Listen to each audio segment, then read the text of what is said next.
അദ്ദേഹത്തിന്റെ കൂടെയായിരുന്നു അഭിനയിച്ചത് ഫസ്റ്റ്. ജീവിതത്തിൽ നായകൻ അതിലും നായകൻ തന്നെ. ഒരു ചുവന്ന ഹാരം അങ്ങോട്ട് ഇട്ട് ചുവന്ന ഹാരം ഇങ്ങോട്ട് ഇട്ടിട്ട് കല്യാണം കഴിക്കുന്നുണ്ട്.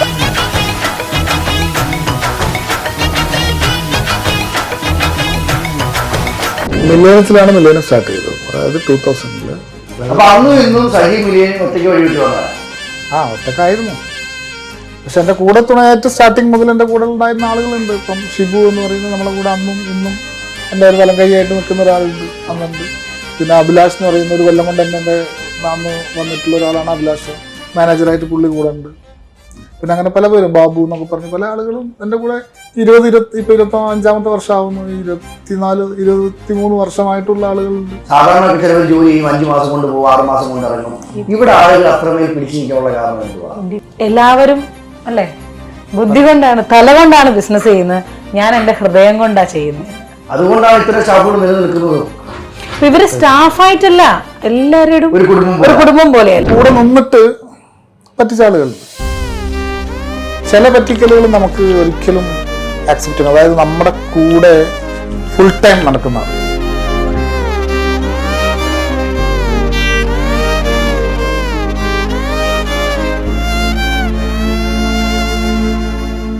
എല്ലാവർക്കും നമസ്കാരം. ഞാൻ അജിൻ വർഗീസ്.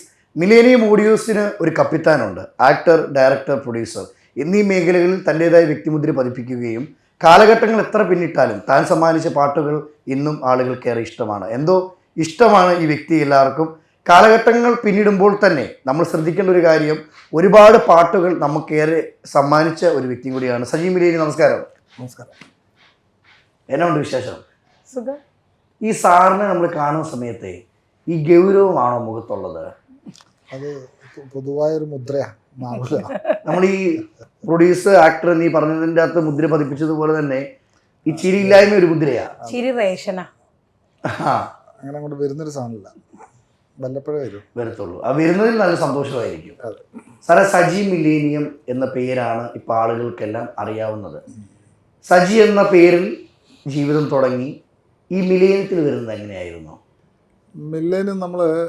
മില്ലേനിയത്തിലാണ് മില്ലേനിയം സ്റ്റാർട്ട് ചെയ്തത്, അതായത് 2000-ല്. അന്ന് 2000-ലാണ് ഏപ്രിലാണ് നമ്മൾ കമ്പനി സ്റ്റാർട്ട് ചെയ്തത്, സ്ഥാപനം സ്റ്റാർട്ട് ചെയ്തത്.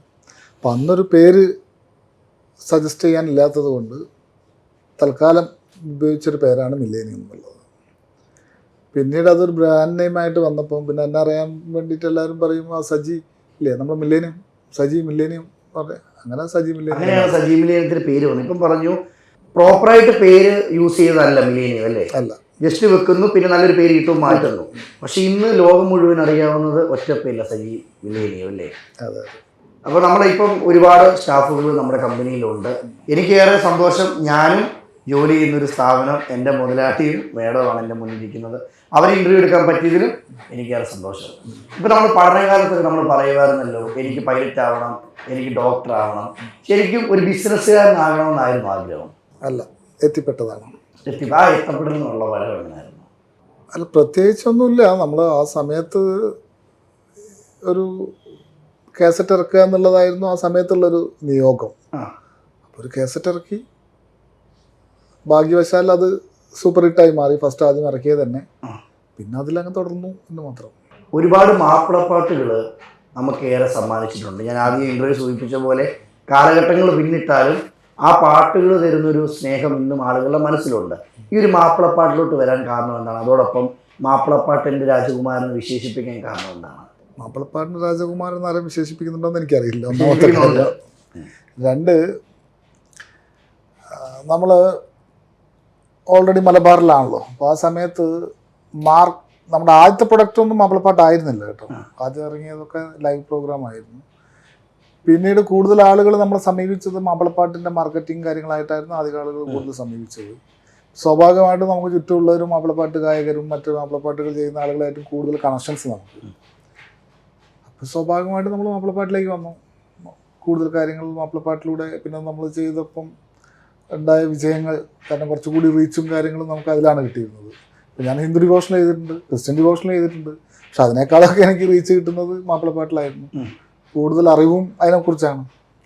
മാപ്പിളപ്പാട്ടിൻ്റെ ഏത് പാട്ട് എങ്ങനെ ചെയ്യാം, എന്ത് ചെയ്യാം, ചെയ്താൽ എങ്ങനെ പോകും, ആര് പാടിയാൽ പോകും, അങ്ങനെയുള്ള കാര്യങ്ങളെല്ലാം കുറച്ചുകൂടി കൂടുതലായിട്ട് അറിയുന്ന അതിലാണ്. ആദ്യം മാപ്പിളപ്പാട്ടിൽ ഇറക്കിയ ഗാനം ഏതായിരുന്നു? അതെനിക്ക് തോന്നുന്നു അരഞ്ഞോളി മൂസയുടെ ഏതോ പാട്ടുകളായിരുന്നു തോന്നുന്നു മാപ്പിളപ്പാട്ട് ചെയ്തത്. അതിനൊക്കെ ശേഷമാണ് പിന്നീട് ഗൽബാന ഫാത്തിമ എന്ന് പറയുന്ന ആ ഹിറ്റ് ഗാനം വന്നത്. ഒരു വിഷമഘട്ടം വരുമ്പോൾ ഒരു തുണ ആവശ്യമല്ലേ? അതെ, അങ്ങനെ ഒരു തുണയായിട്ട് വന്നൊരു വ്യക്തിയാണ് ഏഞ്ചൽ. എന്ത് ഏഞ്ചലിനെ പറ്റി പറയാം? വിഷമഘട്ടത്തിൽ വന്നതല്ല, കല്യാണം കഴിക്കുന്ന സമയത്ത് കല്യാണം കഴിച്ചതേ. അപ്പൊ അന്നും ഇന്നും സജി മിലിയനും ഒറ്റയ്ക്ക് വഴിവിട്ട് വന്നതാ? അങ്ങനെയൊക്കെ പറയാൻ പറ്റുമോ അറിയില്ല. ഒറ്റക്കായിരുന്നു. പക്ഷെ എൻ്റെ കൂടെ തുണയായിട്ട് സ്റ്റാർട്ടിങ് മുതൽ എൻ്റെ കൂടെ ഉണ്ടായിരുന്ന ആളുകളുണ്ട്. ഇപ്പം ഷിബു എന്ന് പറയുന്നത് നമ്മളെ കൂടെ അന്നും ഇന്നും എൻ്റെ ഒരു വലം കൈയായിട്ട് നിൽക്കുന്ന ഒരാളുണ്ട്, അന്നുണ്ട്. പിന്നെ അഭിലാഷ് എന്ന് പറയുന്ന ഒരു കൊല്ലം കൊണ്ട് തന്നെ എൻ്റെ അന്ന് വന്നിട്ടുള്ള ഒരാളാണ് അഭിലാഷ്. മാനേജറായിട്ട് പുള്ളി കൂടെ ഉണ്ട്. പിന്നെ അങ്ങനെ പല പേരും, ബാബു എന്നൊക്കെ പറഞ്ഞ് പല ആളുകളും എൻ്റെ കൂടെ ഇപ്പോൾ 25ാമത്തെ വർഷമാകുന്നു. 23 വർഷമായിട്ടുള്ള ആളുകളുണ്ട്. 24 വർഷമായിട്ടും കൂടുതൽ ആളുകളുണ്ട്. നമ്മുടെ അടുത്ത് വന്ന ആളുകളൊന്നും അങ്ങനെ പെട്ടെന്ന് അങ്ങ് മടങ്ങി പോകാറില്ല. പ്രേക്ഷകർ മനസ്സിലാക്കുന്നത് ഇവിടെ ജോലി ചെയ്യുന്നവരുടെ കണക്കുകൾ എന്നൊക്കെ പറയുന്നത് 10-15 വർഷമായിട്ട് ജോലി ചെയ്യുന്നതാണ്. സാധാരണ ചിലവർ ജോലി ചെയ്യും, 5 മാസം കൊണ്ട് പോകും, 6 മാസം കൊണ്ട് ഇറങ്ങും. ഇവിടെ ആളുകൾ അത്രമേൽ പിടിച്ചു നിൽക്കാനുള്ള കാരണം എന്തുവാ? 23 അല്ലേ 24? അത് എന്താണെന്നുള്ളത് എനിക്കും വ്യക്തമായിട്ട് അറിയില്ല. നമ്മളുടെ സ്വഭാവം കൊണ്ട്, പെരുമാറ്റം കൊണ്ടും സ്വഭാവം കൊണ്ടും ആയിരിക്കാം. പിന്നെ മറ്റുള്ള സ്ഥലങ്ങളിൽ കിട്ടാവുന്നതിന് ഇപ്പം ഒരു എന്താ പറയുക സ്ട്രിക്ട്നെസ് കാര്യങ്ങളൊന്നും നമുക്കിവിടെ ഇല്ല. ഒരു ഇന്ന ടൈം അത്ര സംഗതി ചെയ്യണം, അല്ലെങ്കിൽ ഇത് അങ്ങനെ ഒരു ഫോഴ്സിങ് ഒന്നുമില്ല. മൊത്തം ഒരു കുടുംബം പോലെയാണ് ഇവിടെ പോകുന്നത്. ഉദാഹരണത്തിന് ഇവിടെ വരുന്ന ആളുകൾക്കെല്ലാം, സ്റ്റാഫുകൾക്ക് എല്ലാവർക്കും ഫുഡ് പോലും ഇവിടെ ഫ്രീ ആണ് നമ്മളിവിടെ. കാരണം അത് സ്റ്റാർട്ടിങ്ങിൽ നമ്മൾ 2-3 സ്റ്റാഫുള്ള സമയത്ത് തുടങ്ങിയൊരു കാര്യമായിരുന്നു. കാരണം വീട്ടിൽ പോയി ഭക്ഷണം കഴിക്കാനും ഇതാക്കാനൊക്കെ ബുദ്ധിമുട്ടുകൊണ്ട് നമുക്ക് ഇവിടെ തന്നെ ഫുഡ് ഉണ്ടാക്കിയാലോ എന്നുള്ളൊരു ചിന്തയിൽ അന്ന് തുടങ്ങിയതാണ്. ഇപ്പം ഇത്രയും 10-50 പേരിൽ കൂടുതലായിട്ടും നമ്മളത് കണ്ടിന്യൂ ചെയ്യുന്നു. എല്ലാവരും അല്ലേ ബുദ്ധി കൊണ്ടാണ്, തല കൊണ്ടാണ് ബിസിനസ് ചെയ്യുന്നത്. ഞാൻ എൻ്റെ ഹൃദയം കൊണ്ടാണ് ചെയ്യുന്നത്. അതുകൊണ്ടാണ് ഇത്ര സ്റ്റാഫുകൾ നിലനിൽക്കുന്നത്.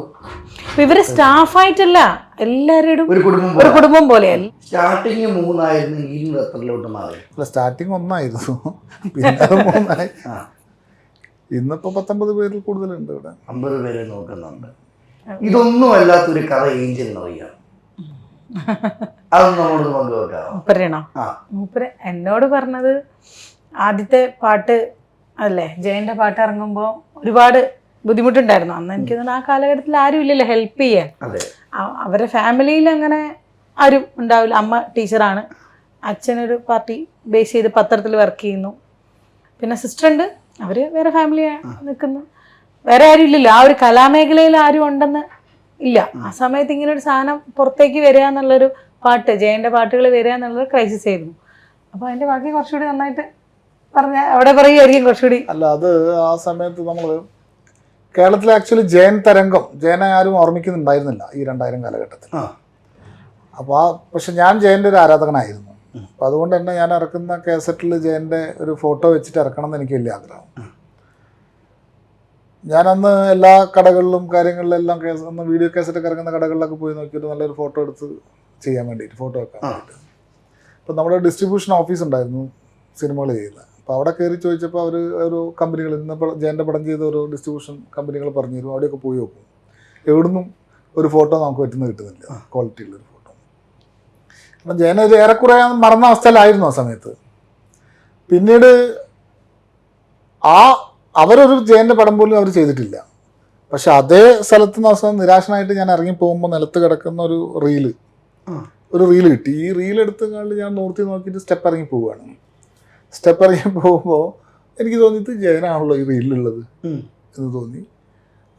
അതുകൊണ്ട് നമ്മൾ അപ്പം പലരോടും ചോദിച്ചത് ജയനല്ലേന്ന് ചോദിച്ചു. അവിടെ കൂടെ പറഞ്ഞ ഷിബുക്കാന്ന് എൻ്റെ കൂടെ ഉണ്ട്, അവരൊക്കെ ചോദിച്ചു അത് ജയനല്ലേ കാണുന്നു. അത് അവരൊക്കെ എല്ലാവരും ആണെന്നുള്ള തോന്നുന്നു. അത് പോയിട്ട് നമ്മൾ എടുത്ത് നോക്കുമ്പോൾ ജയനായിരുന്നു. അതൊരു നിമിത്തമായിരുന്നു. തീർച്ചയായും അത് എനിക്ക് വേണ്ടിയിട്ട് ദൈവം കൊണ്ടുവച്ച പോലെ അവിടെ. കാരണം ഈ കമ്പനി അതാണ് നേരത്തെ അതിൻ്റെ ഈ സ്ഥാപനം ജയൻ്റെ ഒരു സിനിമയും ചെയ്തിട്ടില്ല അവിടെ. പിന്നെ ജയൻ്റെ ഒരു റീൽ അവിടെ വരാൻ ചാൻസ് ഇല്ലായിരുന്നു, അത് നിലത്ത് കിടക്കുന്നു. അപ്പോൾ അതിൽ ആ ഫോട്ടോ വെച്ചിട്ടാണ് നമ്മളവിടെ സുന്ദർ ഗ്രാഫിക്സ് എന്ന് പറഞ്ഞിട്ട് ഒരു ഗ്രാഫിക്സ് ഉണ്ടായിരുന്നു, പുള്ളി ആണ് ഫസ്റ്റ് ഡിസൈൻ ചെയ്തത്. ആ ഫോട്ടോ ജയൻ, എനിക്ക് തോന്നുന്നു ജയനും മറ്റേ കുതിരയും കൂടിയുള്ള ഫോട്ടോ ആ ഒരു സിനിമയിലെ ഒരു പിക്ചറായിരുന്നു. അത് വെച്ചിട്ടായിരുന്നു ആദ്യം ചെയ്തത്. അത് പിന്നെ ഭയങ്കര ഹിറ്റായി. അതിനുശേഷമാണ് കേരളത്തിൽ പിന്നെ ജയൻ തരംഗം വരുന്നത്. പിന്നെ ജയൻ്റെ വോയിസ് അനുകരിച്ചിട്ടുള്ള മിമിക്രി കാസറ്റുകൾ ഇറങ്ങാൻ തുടങ്ങി. അങ്ങനെ കുറേ സംഗതികൾ വന്നു.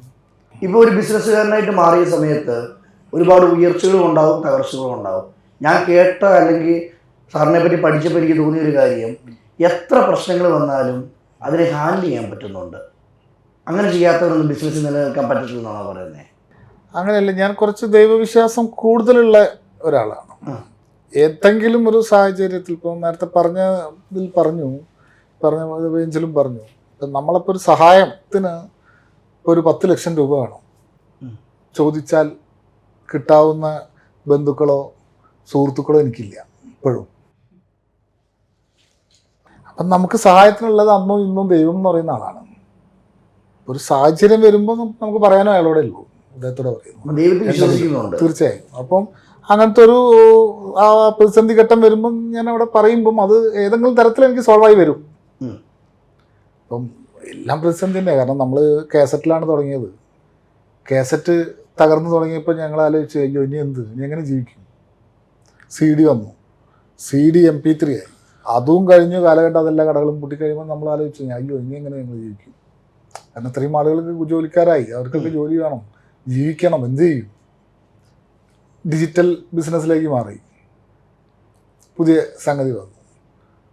അതിലിനി എന്താ സംഭവിക്കാൻ പോകുന്നത് നമുക്കറിയില്ല. അത് മാറിക്കൊണ്ടിരിക്കുന്നതിനനുസരിച്ച് ഓരോ തരത്തിൽ നമുക്ക് ജീവിക്കാനുള്ള ഒരു മാർഗ്ഗമാണല്ലോ വരുന്നത്. മാറുന്നതനുസരിച്ച് സജീവിലേക്കും മാറും. തീർച്ചയായും. നമ്മളെ ബിസിനസ്സിൽ, കാരണം എനിക്ക് തോന്നുന്നു ഇവിടെ തന്നെ ഡിജിറ്റൽ മേഖലയിലേക്ക് മാറിയപ്പോൾ ആദ്യത്തെ ഡിജിറ്റൽ റൈറ്റ്സ് കൂടുതൽ വാങ്ങിച്ചിരിക്കുന്നത് ഞാനാണെന്നാണ് എൻ്റെ അറിവ് കേരളത്തിൽ.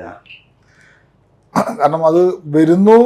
ഞാൻ ആദ്യം ഇൻ്റർനെറ്റ് റൈറ്റ്സും പറഞ്ഞ മാതിരി ഡിജിറ്റൽ റൈറ്റ്സും വാങ്ങുമ്പോൾ എനിക്ക് തന്നെ അറിയില്ലായിരുന്നു ഞാൻ എന്തിനാണ് വാങ്ങുന്നത്. ആരോ പറഞ്ഞ പോലെ ഞാനത് വാങ്ങിച്ചു. കുറേ അന്ന് എനിക്ക് യൂട്യൂബ് ചാനലില്ല, ഒന്നും ഉണ്ടായിരുന്നില്ല, പക്ഷെ ഞാൻ വാങ്ങിച്ചിരുന്നു. ഇന്ന് എത്ര യൂട്യൂബ് ചാനലുകളുണ്ട്? ഒരു 200ഓളം ഉണ്ട്. 200 ചാനലുകൾ സ്വന്തമായിട്ടുണ്ട്. ഇനി ഇപ്പോൾ പ്രൊഡക്ഷൻ സ്വന്തമായിട്ടല്ല, ഞങ്ങൾ മാർക്കറ്റിങ്ങും ചെയ്യുന്നുണ്ട്. മറ്റു ആളുകളുടെ, നമുക്ക് കുറേ ക്ലയൻസ് ഒക്കെ ഉണ്ട്, അറിയപ്പെടുന്ന പല ആളുകളുടെയും ചാനൽസ് ഹാൻഡിൽ ചെയ്യുന്നത് നമ്മളാണ്. ഇപ്പം നമ്മളെല്ലാം പ്രേക്ഷകരെല്ലാം കണ്ടിട്ടുള്ളത് മാപ്പിളപ്പാട്ടിലൊക്കെ അഭിനയിച്ചിട്ടുണ്ട്, അല്ലെങ്കിൽ ഒരു മില്ലേനിയത്തിൻ്റെ ഓണറാണ് അറിയാം. അതല്ലാതെ എന്തൊക്കെ കാര്യത്തിൽ മുദ്ര കൊടുത്തിട്ടുണ്ട്? എനിക്ക് കൂടുതൽ താല്പര്യം ഡയറക്ഷനിലാണ്. ഡയറക്ഷനിലും സ്ക്രിപ്റ്റിങ്ങിലൊക്കെയാണ് കൂടുതൽ താല്പര്യം. പിന്നെ അഭിനയം അതൊരു തമാശ സാഹചര്യവശാൽ വന്നതാണ്. ഞാൻ ഞാൻ ഒന്നാമത് സ്കൂൾ കാലഘട്ടത്തിൽ ഒരു ഏകദേശം എനിക്ക് തോന്നുന്നു ഒരു 13 വയസ്സ് മുതൽ എന്നെ സ്വന്തമായിട്ട് നാടകം എഴുതി സംവിധാനം ചെയ്തു നായകനായിട്ട് അഭിനയിക്കാറുണ്ട്. അന്ന് സ്കൂൾ പഠിക്കുന്ന കാലത്ത്. അത് സ്കൂൾ കഴിഞ്ഞോട് കൂടിയിട്ട് അതങ്ങ് വിട്ടു. സാധാരണ എല്ലാവരും കോളേജിലാണ് കൂടുതൽ പെർഫോം ചെയ്യുക, പക്ഷേ ഞാൻ കോളേജിലൊക്കെ വേറെ ലെവലിലായിരുന്നു. അപ്പോൾ അതുകൊണ്ട് കലയിലേക്കൊന്നും പോകാൻ പറ്റിയിട്ടില്ല. പിന്നെ സന്ദർഭം വന്നത് ഈ പറഞ്ഞ പോലെ എനിക്ക് തോന്നുന്നു ഗൽബാണ് ഫാത്തിമ എന്ന് പറയുന്ന ആൽബമൊക്കെ വന്നതിന് ശേഷമാണ് അതിൻ്റെ ഒരു വിഷ്വൽ എന്ന് പറയുന്ന സംഗതിയൊക്കെ വന്നപ്പോഴാണ് നമുക്ക് വീണ്ടും ഇതിലേക്ക് എൻട്രി വന്നു. അപ്പോൾ സ്വാഭാവികമായിട്ട് നമ്മൾ വീണ്ടും പേന എടുക്കേണ്ട അവസ്ഥയിലേക്ക് വന്നു. പറയുന്ന ഡയറക്ഷൻ അറിയില്ലെങ്കിൽ, അന്ന് നാടകം ചെയ്ത ആളുകൾക്ക് ഇന്നിപ്പോൾ ഒരു ക്യാമറ വെച്ചിട്ട് ഡയറക്റ്റ് ചെയ്യാൻ പറ്റില്ലല്ലോ. ആദ്യം കുറച്ച് പോരായ്മകളും കാര്യങ്ങളൊക്കെ ഉണ്ടായിരുന്നു. എങ്കിലും പിന്നെ നമ്മളിപ്പം കുഴപ്പമില്ലാതെ ചെയ്തു പോകുന്നു എന്നാണ് വിശ്വസിക്കുന്നത്. പിന്നെ ഇതിൻ്റെ ഒരു ഏറ്റവും വലിയൊരു കുഴപ്പം എന്താണെന്ന് വെച്ചാൽ, നമ്മൾ എന്ത് ചെയ്യുമ്പോഴും നമ്മൾക്ക് ചുറ്റുമുള്ള ആളുകൾ എപ്പോഴും ഇത് സൂപ്പർ അടിപൊളി നല്ലതെന്ന് പറയുള്ളൂ, നമ്മളെ അറിയുന്നവർ. അപ്പം അതിൽ വിചാരിച്ചത് സൂപ്പർ അല്ലെങ്കിൽ ഇത് അടിപൊളിയാണെന്ന് നമ്മൾ വിചാരിക്കാതിരിക്കുക എന്നുള്ളതാണ് ആദ്യത്തെ കാര്യം. അതൊന്നും അല്ലാത്ത ആളുകളുടെ അഭിപ്രായം. ഇപ്പോൾ ഉദാഹരണത്തിന് ഞാൻ ഇപ്പോൾ റീസെൻ്റായിട്ട് ഒരു ആൽബം ചെയ്തു. അതിലെനിക്ക് തോന്നുന്നു 1000കണക്കിന് കമൻറ്റ് വന്നിട്ടുണ്ട്. ഇപ്പം വർഷങ്ങൾക്ക് എനിക്ക് തോന്നുന്നു ഒരു 5-8 വർഷത്തിന് ശേഷം ഞാൻ ചെയ്യുന്ന ആദ്യത്തെ ഒരു ആൽബമാണ്. ഒരു ചെറിയ വർക്കാണ്. അപ്പം അതിലൊരുപാട് കമൻറ്റുകൾ വന്നിട്ടുണ്ട്. ഒരുപാട് ആളുകൾ അടിപൊളി സൂപ്പർ മറ്റേന്നൊക്കെ പറഞ്ഞിട്ടുണ്ട്. പക്ഷെ എനിക്കറിയാം അത് അടിപൊളി അല്ലാന്നോ. അതിലെനിക്ക് തോന്നുന്നു 1-2 കമൻറ്റുകൾ മാത്രം, ഈ 1000കണക്കിന് കമൻറ്റ് 1-2 ആളുകൾ മാത്രമേ കറക്റ്റായിട്ട് കമൻറ്റ് ഇട്ടിട്ടുള്ളൂ. കാലം മാറിയത് അറിഞ്ഞില്ലേ മിസ്റ്റർ സജീമില്ലേന്ന് വെച്ചിട്ട്. സത്യം അതാണ്. കാരണം ഞാനൊരു 10 കൊല്ലം മുന്നേ ചെയ്ത സാധനം തന്നെയാണ് ഇപ്പോഴും ചെയ്തത്. ഈ 10 വർഷത്തിന് ശേഷം ഞാൻ ഇപ്പോൾ ചെയ്യേണ്ടത് ഐറ്റം വേറെയാണ്. അപ്ഡേഷൻ എപ്പോഴും ഒരു ഘടകം തന്നെയല്ലേ? തീർച്ചയായും. അതില്ലെങ്കിൽ നമുക്ക് നിലനിൽക്കാൻ പറ്റില്ല. ഒരു ഭർത്താവ് എന്ന നിലയിലും ഒരു ബിസിനസ്സുകാരൻ എന്ന നിലയിലും ഒരിഷ്ടം കൂടിയത് കൊണ്ടാണല്ലോ, ഇഷ്ടം തോന്നിയത് കൊണ്ടാണല്ലോ ഇന്ന് ഇവിടെ ഒരുമിച്ചിരിക്കുന്നത് തന്നെ. ലൈഫിൽ വന്നതിന് ശേഷം എന്തൊക്കെ മാറ്റം ഏഞ്ചലിന് വന്നിട്ടുണ്ട്? അയ്യോ ഒരുപാട്. അത് മീൻസ് നാട്ടും പ്രദേശം നോർമലി ഒരു ഫാമിലിയിൽ നിൽക്കുന്നതാണല്ലോ. അപ്പം ആൾക്കാരെ തിരിച്ചറിയാൻ പഠിപ്പിച്ചത് എങ്ങനെ മീൻസ് നോർമലി നമ്മൾ എല്ലാ കുടുംബത്തിലും വളരുന്ന ഒരു കുട്ടിയെ പോലെ കലാപരമായിട്ട് എല്ലാം പറഞ്ഞു. പക്ഷെ ഒരു എന്താ പറയാ, ഒരു വെളിച്ചം വീശി. എൻ്റെ മാത്രമല്ല, നമ്മുടെ ഫാമിലിയുടെ ഫുൾ ഒരു വെളിച്ചം. നമ്മളിങ്ങനെ പിടിച്ചിട്ട്, ഞാനിപ്പോ ഫസ്റ്റ് അഭിനയിക്കാൻ വന്ന എവിടെയാണ്, ഫസ്റ്റ് അഭിനയിച്ച ആൽബത്തിൽ തന്നെ കല്യാണം കഴിക്കുന്നുണ്ട്. അദ്ദേഹത്തിന്റെ കൂടെയായിരുന്നു അഭിനയിച്ചത് ഫസ്റ്റ് സീനും ഷോട്ടുവേ. ഫസ്റ്റ് നായകൻ ഞാൻ തന്നെ, ജീവിതത്തിൽ നായകൻ, അതിലും നായകൻ ഞാൻ തന്നെ. അതിലും നായകനായിരുന്നു. അതില് അതേപോലെ മറ്റേ ഒരു ചുവന്ന ഹാരം അങ്ങോട്ട് ഇട്ട് ചുവന്ന ഹാരം ഇങ്ങോട്ട് ഇട്ടിട്ട് കല്യാണം കഴിക്കുന്നുണ്ട്. അന്ന് ചിന്തിച്ചിരുന്നു ഇതുപോലെ ഇന്നിരിക്കുമെന്ന്? ഇല്ല. പിന്നെ അത് പ്രണയത്തിലോട്ടാവുന്നത് എങ്ങനെയാണ്? അതാ ഞങ്ങൾക്ക് അറിയണ്ടേ. അതെപ്പോഴായതെന്ന് ഒരു ഐഡിയ ഇല്ല. ഞങ്ങൾക്ക് ഇപ്പോഴും ഉത്തരം കിട്ടാത്തൊരു ചോദ്യം, പറയാനുണ്ട്. അതെപ്പോ സംഭവിച്ചു? ഈ പാഠപുസ്തകത്തെക്കാൾ വലിയ അനുഭവം ജീവിതാനുഭവം അല്ലേ? തീർച്ചയായും. അങ്ങനെ കുറെ ജീവിതത്തിൽ പഠിച്ചിട്ടുണ്ട്. പിന്നെ പറ്റിച്ച, അതായത് എൻ്റെ കൂടെ നിന്നിട്ട് പറ്റിച്ച ആളുകളുണ്ട്. അവരോടൊക്കെ എന്തോ ഈ നിമിഷം പറയാനുള്ളത്? പറ്റിക്കുക എന്ന് പറഞ്ഞാൽ അത് ചില പറ്റിക്കലുകൾ നമുക്ക് ഒരിക്കലും ആക്സെപ്റ്റ് ചെയ്യണം. അതായത് നമ്മുടെ കൂടെ ഫുൾ ടൈം നടക്കുന്ന ആളുകൾ, അതായത് രാവിലെ മുതൽ നമ്മൾ ഇപ്പോൾ രാത്രി ഇപ്പോൾ ലേശം ഡ്രിങ്ക്സൊക്കെ കഴിക്കുകയാണെങ്കിൽ പോലും നമ്മുടെ കൂടെ കഴിച്ച് കിടന്ന് ഉറങ്ങി എണീക്കുന്ന ആളുകൾ, അവരിപ്പുറത്ത് നമ്മുടെ പ്രൊഡക്റ്റ് എടുത്ത് നമ്മളറിയാതെ വിറ്റിട്ടും അല്ലെങ്കിൽ എന്താ പറയുക പല സ്ഥലത്തും ചെയ്തിട്ടും ഉണ്ടാക്കിയിട്ടും സ്വന്തമായിട്ട് വീടുണ്ടാക്കിയ ആളുകൾ വരെയുണ്ട്. ഞാൻ പിടിച്ചിട്ടുണ്ട്, പിടിച്ച് എഴുതി വാങ്ങിയിട്ട് വരണ്ട്. പക്ഷേ പൈസ വാങ്ങിച്ചില്ല കേട്ടോ. പിടിച്ച് എഴുതി തരാമെന്നൊക്കെ പറഞ്ഞ് എഴുതി തന്നിട്ടുണ്ട്. ഇന്നുവരെ ഒരു രൂപ കിട്ടിയിട്ടില്ല. ഞാൻ ചോദിക്കാനും പോയിട്ടില്ല.